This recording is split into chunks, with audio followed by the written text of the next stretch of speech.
What's up, guys? It's me, Alan. I am back with another video, and I have another 1/64 scale NASCAR Diecast review to do. Courtesy of my buddy King, who sent me these 1/64 scale diecasts to go along with the 124 scale diecast that I got, courtesy of winning a giveaway that he had. So, with that said, this next 1/64 scale diecast I'm going to look at is Kyle Larson's 2020 Credit One Bank Chevy for Chip Ganassi Racing. And of course, as we all know, when this diecast came out, this was actually OBB did a video where he reviewed it, kind of. I think he might have already reviewed it, but he then took a black Sharpie and customized it to look like the paint scheme that Matt Kenseth would be running when he took over Larson's ride, because, well, you know what happened. But that being said, the diecast still got made. The only real blemish on it I can see is right there. But then again, this also didn't, this is how it came. But, Larson, obviously he's the big hoorah right now because he just won the Cup Championship a couple weeks ago.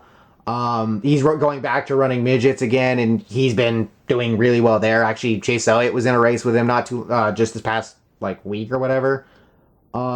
He's been parading. He's been going doing interviews and going places because he's won the championship. He was at a Sacramento Kings game. He did an interview with somebody recently, and things like that. And the conversation with Larson for 2021, it might end up getting forgotten over time, but I think there are going to be some people who will still bring it up. There are people who think that Larson shouldn't have had that ride, that some going as far as saying that he shouldn't have been back in NASCAR, either at all or at least as soon as he was. The thing is, and obviously what he said was wrong, and if you defend it, fuck you. I'm just going to get that out of the way, just to be blunt. But what he did afterward, it showed maturity. It showed that he was literally willing to learn from this, because he could have gone one of two ways. Now, obviously, he would have had to have done NASCAR sensitivity trading regardless. Obviously, as we've seen, Haley Deegan, I think, said the R word at one point earlier this year. She had to do it. Kyle Busch dropped the R word in an interview after Martinsville, which he then later apologized for. He's going to have to do the sensitivity training going into next season.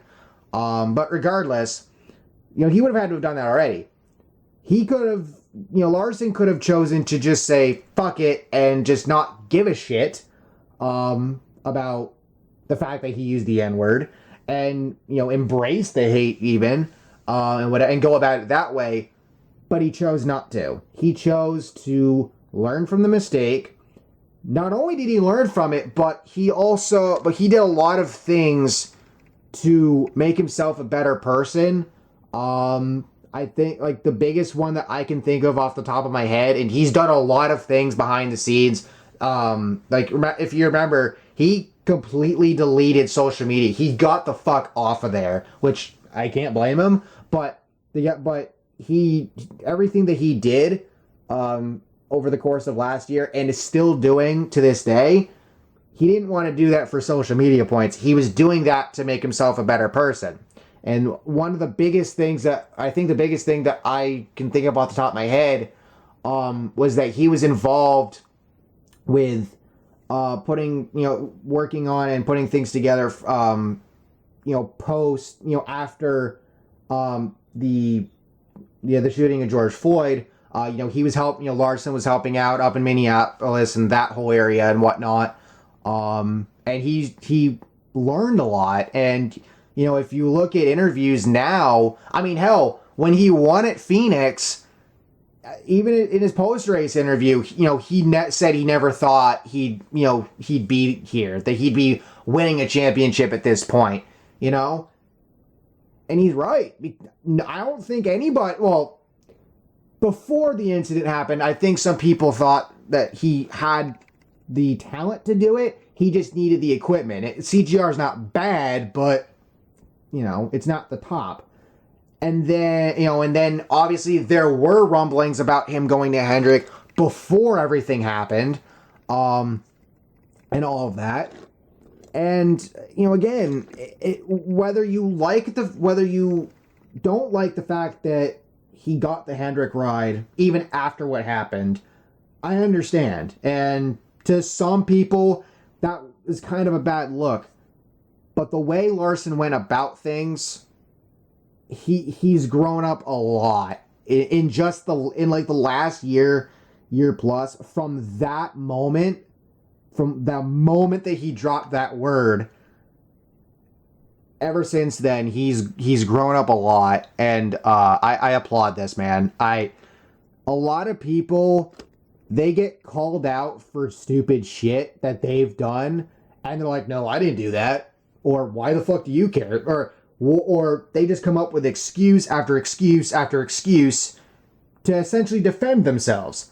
Larson did not do that. He said he took it like a man. He said, "You know what? I fucked up. I'm going to take responsibility for this, and I'm going to make myself a better person out of this, and I'm going to learn from it." And damn right he did. So, and let's be honest here. That's not the championship he just won. The way I think it's going to go, that's not going to be the only championship he's going to win. I'm not saying he's going to be the next Petty, Earnhardt, or Johnson to go out and win 7 titles. But with how he dominated last year, after not racing in a NASCAR stock car for over a year, or almost a year by that point, he's going to win a few championships, I think. Especially now that, with guys like, I would think Kyle Busch is probably going to be out within the next couple of years, to focus on his son Braxton and whatnot, and get him, through. Kevin Harvick's probably going to retire within the next couple of years. Brad Keselowski's now part owner with Roush.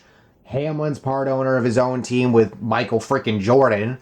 Truex Jr.'s getting up there in age. I'm not saying he's old, but, racing-wise. Some of these older guys, they're going to start retiring within the next several years. I mean, I think we're kind of seeing that now with Ryan Newman, although I cannot confirm nor deny that because nothing's been made official on that. But we're seeing that, and people like Larson are going to take advantage of that, and they're going to rack up wins, they're going to rack up championships, and it's going to be fun to watch. So thank y'all for watching. Hope y'all enjoyed. Make sure to use code ANJJ for free shipping on orders to $20 or more over at Circle B Diecast. And I'll see y'all next time. Peace.